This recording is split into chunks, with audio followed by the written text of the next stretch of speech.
नमस्कार दोस्तों, कैसे हैं आप लोग। आज हमारे एक ज़रूगा एडवांस के स्टूडेंट ने फ़ोन किया था और एक ही सवाल था उनका। उनकी बेटी थी करीब 1.5 महीने की, उसको कोई बचपन से ही बीमारी थी और वो ख़त्म हो गई, उसने अपना देह छोड़ दिया। तो उनका सवाल ये था कि आखिर क्यों हमारी आत्माएं पैदा होती हैं और सफ़र करती हैं और फिर मर जाती हैं, और क्यों ऐसा होता है कि परिवार वाले भी इसमें इन्वॉल्व होते हैं। आखिर ये सारा का सारा चक्कर क्यों है। जब हम ये मान के चलते हैं कि आत्मा समझदार है, ज्ञानी है, परम ज्ञानी है, तो इन सब चक्कर में क्यों फंसती है। इतना सफ़र खुद भी करती है, इतनी सजाएं खुद भोगती है और सबको अपने परिवार में भोगने के लिए मजबूर करती है।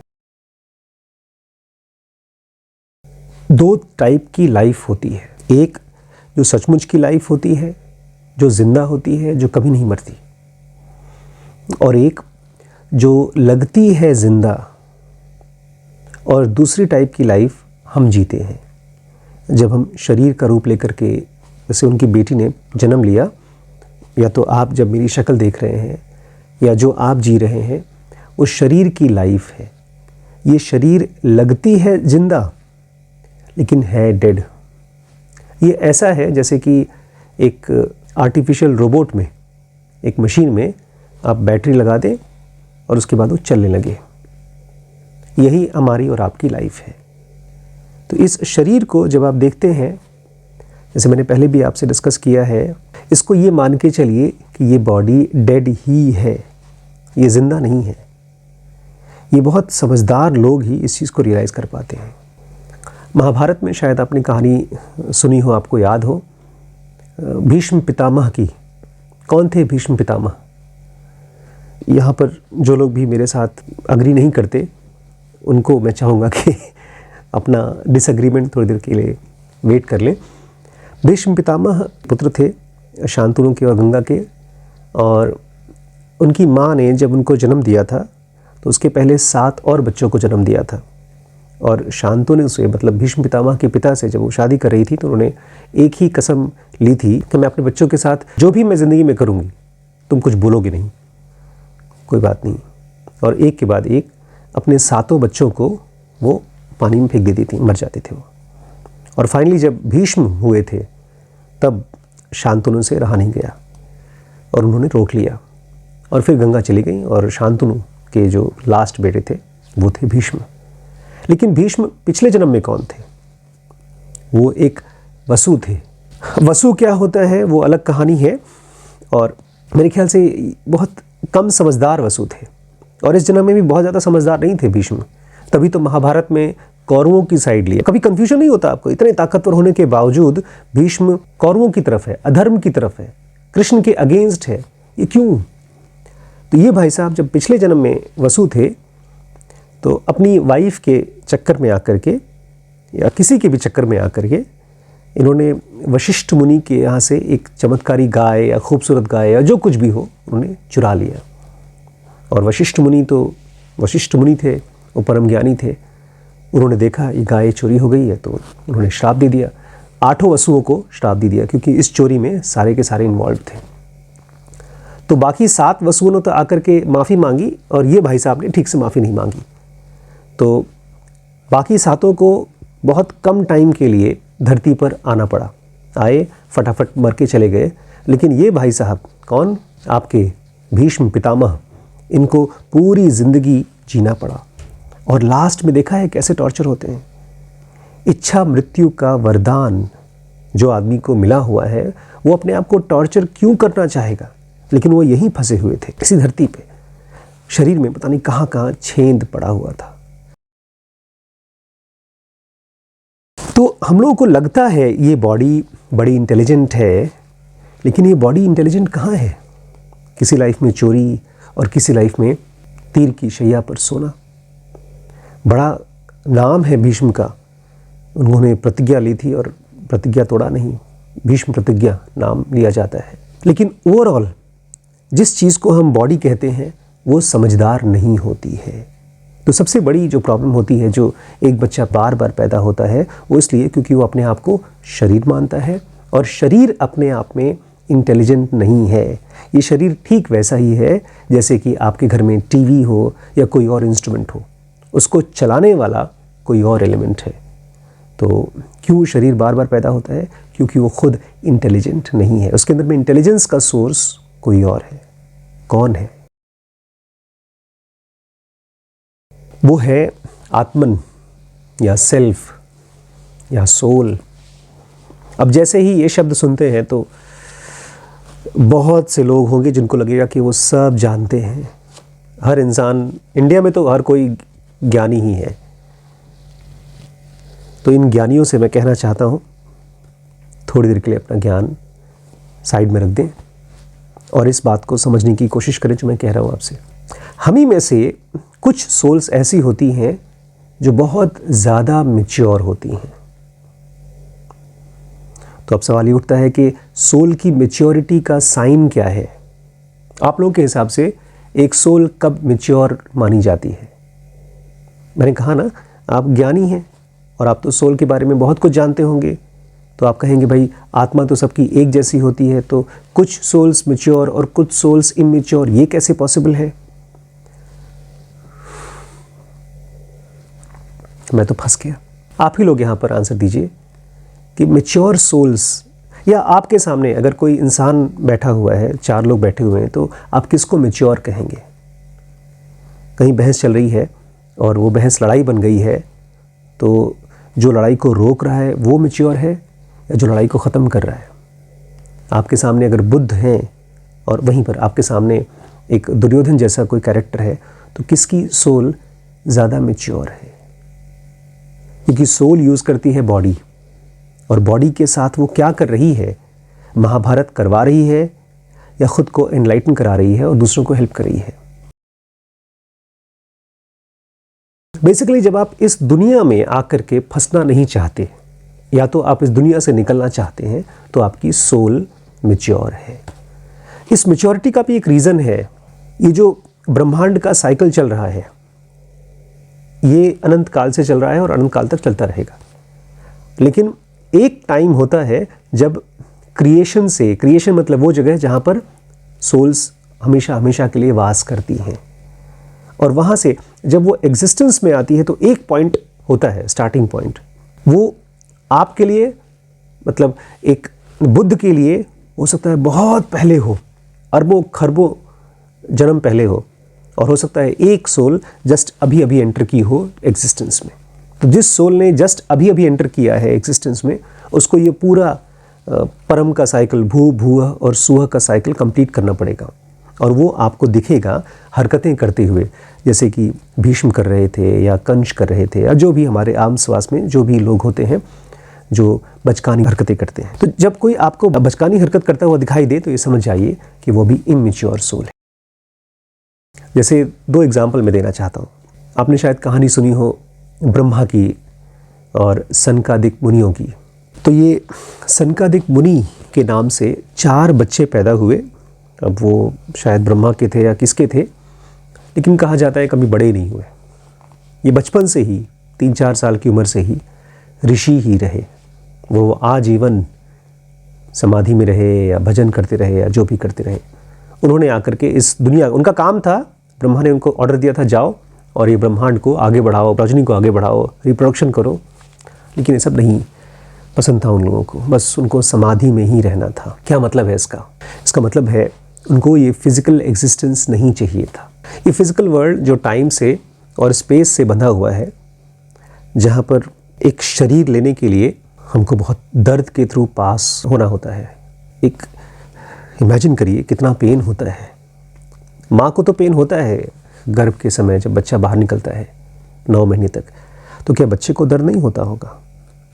और कहते हैं पता नहीं कितनी हड्डियों के टूटने के बराबर दर्द होता है माँ को, तो उसका ज़रा सा भी दर्द बच्चे को नहीं होता होगा। याद नहीं रहता, ये अलग बात है। तो जो आदमी ये सारे झंझट नहीं चाहता है, इस फिज़िकल वर्ल्ड में बार बार पैदा होना, और उसके बाद जो आदमी भीष्म पितामह की तरह ये नहीं चाहता कि वो यहीं रहे इसी दुनिया में, मर ही नहीं रहे थे महाभारत की लड़ाई में इतने ढेर सारे योद्धा थे, उन्होंने फटाफट गायब हो लिया, मर गए, लेकिन भीष्म पितामह को देखना था पूरी की पूरी लड़ाई, तकलीफ के बावजूद। क्यों? क्योंकि कहीं ना कहीं वो फिजिकल वर्ल्ड के साथ आइडेंटिफाइड थे। तो जो अपने शरीर को आराम से छोड़ सकता हो, जो दूसरे के जाने को बहुत आराम से रिसीव कर सकता हो, वो है मैच्योर सोल्स। उनके लिए फिजिकल बॉडी केवल एक मूव करती हुई रिप्रेजेंटेशन है सोल की।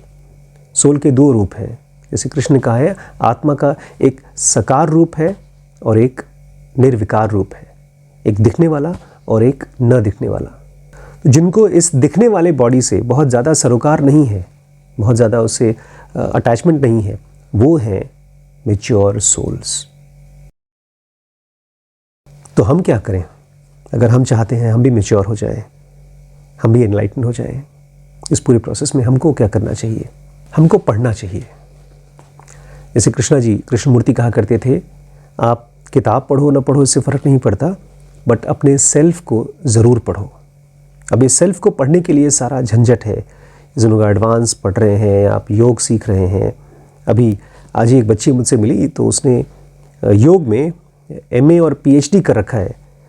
तो उसने पूछा कि तुम्हारे सब्जेक्ट क्या क्या थे, तो बताती है हमको हठ योग सिखाया गया है और उसमें मैंने इतनी ज़्यादा एक्सरसाइज कर ली कि मेरी कमर दर्द होना शुरू हो गई। मैं अब बेचारी 20-22 साल की उम्र में वो खड़ी नहीं हो पाती कायदे से, कमर दर्द की वजह से। और एक सब्जेक्ट पूरा का पूरा उसका भगवत गीता था, जो उसको 6 महीने में पढ़ाई करके उसको क्वेश्चंस के आंसर देने थे। अब बेचारी क्या करेगी? जब एग्ज़ाम के लिए आपको पढ़ाई करना पड़ता है तो वो पढ़ाई नहीं होती। इन श्लोकों को जब आप कृष्ण के भगवत गीता को सुनते हैं या पतंजलि के योग सूत्र जो हम कवर करते हैं लोग एडवांस में, जब उनको सुनते हैं तो उसका प्रैक्टिकल्स करना होगा आपको, क्योंकि इस फिजिकल बॉडी के बियॉन्ड अगर कोई दुनिया है, उसको जानने का केवल एक और एक ही जरिया है कि इस दुनिया की माया को समझें। उसको हम लोग जनोगा में मिराज कहते हैं, भ्रम कहते हैं। तो ढेर सारे अलग अलग भ्रम हैं जो आपको टाइम पर तोड़ने होंगे, काटने होंगे, और शायद बहुत से भ्रम आपकी लाइफ में ऑलरेडी टूट चुके होंगे। बचपन से बहुत से लोगों ने आपको धोखा दिया होगा, तब आपका एक भ्रम टूटा। इस फिजिकल वर्ल्ड में एक हम लोगों के अंदर में एक फीलिंग है कि चीज़ें जैसी हम सोचते हैं, जैसा हमारा माइंड अज्यूम करता है वैसे ही होगा, लेकिन जैसे वो चीज़ें नहीं होती हैं तो भ्रम टूटता है। ऐसे ही एक बहुत मुश्किल भ्रम है टूटना, वो ये कि हमारी फिजिकल बॉडी ही एकमात्र बॉडी है। जैसा हमने कल के वीडियो में देखा था, हमारे पास दो शरीर हैं, एक फिजिकल बॉडी और एक मॉलिक्यूलर बॉडी। हमारे पास उस मॉलिक्यूलर बॉडी का पूरा प्रूफ है, लेकिन हम उसको रिजेक्ट कर देते हैं। वो क्या है? रात को सोते समय नींद। उस मॉलिक्यूलर बॉडी का दिन में जो साक्षात रूप है वो है हमारे थॉट्स। हम अपने इस मन के ज़रिए कहीं भी जा पाते हैं, किसी भी चीज़ को सोच पाते हैं, अज्यूम कर पाते हैं। वो हमारी ही मॉलिक्यूलर बॉडी का ही एक अंश है। उसी अंश को हम रात को सपने की दुनिया में जाते हैं और एक्सपीरियंस करके आते हैं। तो इसमें भ्रम क्या है? भ्रम ये है कि हमको लगता है कि हमारे पास केवल एक और एक शरीर है। इसी से रिलेटेड ये भी भ्रम है हमारे पास कि जब हम सांस लेते हैं तो हम केवल ऑक्सीजन शरीर में डालते हैं, और हमको आज भी केवल शब्दों में सुनते हैं और हम यूज़ भी करते हैं शब्द प्राण। हमको रत्ती भर भी आइडिया नहीं है कि ये प्राण होता क्या है। एक बहुत बड़ा भ्रम ये भी है, जब आप इसको तोड़ पाएंगे तभी आपको रियलाइज़ होगा कि हमारा जो लाइफ है वो हमारी फिजिकल बॉडी की सांस से नहीं गवर्न होती है, वो गवर्न होती है प्राणों के मूवमेंट से। और ये प्राण, योगी जन अपने प्राण को शरीर के अंदर में रोटेट अगर करना सीख लेते हैं, तब उनकी मृत्यु उन्हीं के हाथों में होती है। तो अगर भीष्म पितामह को ये इच्छा मृत्यु का वरदान था, तो कहीं ना कहीं वो अपने ही बॉडी के अंदर में प्राणों का मूवमेंट सीख गए थे। ये किसी और ने नहीं दिया था, वो उनकी ही एक स्टेज ऑफ कंट्रोल था अपनी बॉडी के ऊपर। बचपन से योग साधना वगैरह वो प्रैक्टिस किया करते थे। यहाँ पर मैं ये भी रिपीट करना चाहता हूँ कि हमारी फिजिकल बॉडी सेकेंडरी बॉडी है, मतलब ये मर जाएगी और नई बॉडी हमको मिलेगी, लेकिन हमारी मॉलिक्यूलर बॉडी प्राइमरी बॉडी है। इसका मतलब ये है कि अगर हम मॉलिक्यूलर बॉडी को कंट्रोल करना, उसके अंदर में प्राणों को मूव करना सीख लेते हैं, तब इस फिजिकल बॉडी को जब तक चाहें तब तक ज़िंदा रख सकते हैं और जिस पर्पज़ से चाहे उस पर्पज़ के लिए ज़िंदा रख सकते हैं। लेकिन योगी जन ये कहते हैं कि इस दुनिया में अपने स्वार्थ को पूरा करने के लिए, लोगों के ऊपर डोमिनेशन करने के लिए, ताकत को दिखाने के लिए अगर आप योग साधना करने की कोशिश करते हैं तो वो अपने आप में मूर्खता है, क्योंकि ये फिज़िकल वर्ल्ड ही अपने आप में मूर्खता है। तो जो इंसान यहाँ पर चाहे पैसे की ताकत को, चाहे शरीर की ताकत को, चाहे अपने योग की ताकत को यूज़ करके दूसरों का बॉस बनना चाहता है, मालिक बनना चाहता है, तो वो बहुत मैच्योर इंसान नहीं है। अभी उसको और भी जन्म लगेंगे इस चीज़ को समझने में कि फिज़िकल वर्ल्ड यूज़लेस है। तो अब सवाल उठता है कैसे हम ये चीज़ रियलाइज़ कर सकें। सांस के साथ अपने प्राणों को भी एक्सपीरियंस करिए। प्राणों का मैंने कल बताया था आपको, प्राणों का जो रेट होता है वो बहुत स्लो होता है। जो हम सांस के साथ प्राण लेते हैं वो 1 मिनट में केवल 1 से लेकर 5 तक होता है, और जिस समय हम फिज़िकल बॉडी से सांस लेते हैं वो 1 मिनट में करीब 12 या 13 या 15 भी हो सकता है। वो डिपेंड करता है हमारे इमोशंस पे। इसलिए टाइम निकाल कर अपने इमोशंस को स्टेबल रखिए, चाहे किसी भी परिस्थिति में हो। अगर आप ये चाहते हैं कि डेथ के पार जा सकें, अपने प्रियजन से मिल सकें, आपके प्रियजन या तो इस फिज़िकल वर्ल्ड में आपके साथ हैं या तो उस मॉलिक्यूलर वर्ल्ड में हैं जहाँ पर वो आपका इंतज़ार कर रहे हैं, तो अगर आप उनके साथ कांटेक्ट करना चाहते हैं तो एक और एक ही तरीका है। इमोशंस वो तरीका नहीं है। इमोशंस में आप और इस गर्त में, इस फिज़िकल वर्ल्ड में फंसते जाएंगे, जाल में फंसते जाएंगे। अगर कोई तरीका है तो वो अपनी माइंड को स्टेबल करके अपने प्राणों को रेगुलेट कर पाना और फिज़िकल से मॉलिक्यूलर में कॉन्शियसली ट्रैवल कर पाना। जब आप शुरू भी कर पाएंगे हल्का फुल्का, अगर ये आपकी लाइफ का पार्ट भी बन पाएगा, तो आप देखेंगे आप अपने ड्रीम वर्ल्ड में, मॉलिक्यूलर वर्ल्ड में आपको एहसास होना शुरू हो जाएगा कि आप सजग हैं, आप मॉलिक्यूलर बॉडी हैं। और जिस आदमी को इसकी शुरुआत हो गई फिर वो कभी मरता नहीं है। एक तरह से उसको मॉलिक्यूलर वर्ल्ड में तैरना आ गया। फिज़िकल में जैसे चलना होता है ऐसे ही मॉलिक्यूलर में आपको सजग रहना होता है। तो अब सवाल ये नहीं है कि आत्मा क्यों सफ़र करती है, सवाल ये है कि आपको पता है कि आप क्यों पैदा हुए हैं। बस एक और एक पर्पज़ के लिए कि फ़िज़िकल के बियॉन्ड की रियलिटी को जान सकें, आत्मन को पूरी तरह से महसूस कर सकें। आत्मन आपसे बहुत कुछ बोलता है, हर रोज़ बोलता है, लेकिन हम उसको सुन नहीं पाते। क्यों नहीं सुन पाते, इसका तो जवाब कल मिलेगा दोस्तों।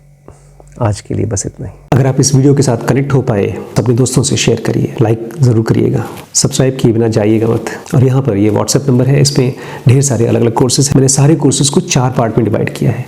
एक डिसीजन मेकिंग का कोर्स है जिसको हमने धर्म के नाम से पुकारा है। स्पिरिचुअल जो का बेसिक एडवांस कोर्स है उसको हम मोक्ष के नाम से पुकारते हैं। रिलेशनशिप के कोर्स को हम काम के नाम से पुकारते हैं। और लास्ट में पैसे का, फाइनेंशियल फ्रीडम का, उसको हम अर्थ के नाम से पुकार रहे हैं। तो ये 4 बेसिक हेडिंग है जिसमें ढेर सारे अलग अलग टॉपिक्स हैं। वो सब आप ऐप में जाकर के डीप स्पेस नॉलेज, अगर आप प्ले स्टोर पर जाएंगे तो आपको मिल जाएगा। और अगर कोई जानकारी चाहिए इन कोर्सेज़ के बारे में तो ये व्हाट्सएप नंबर है, व्हाट्सएप कर लीजिए। थैंक यू दोस्तों।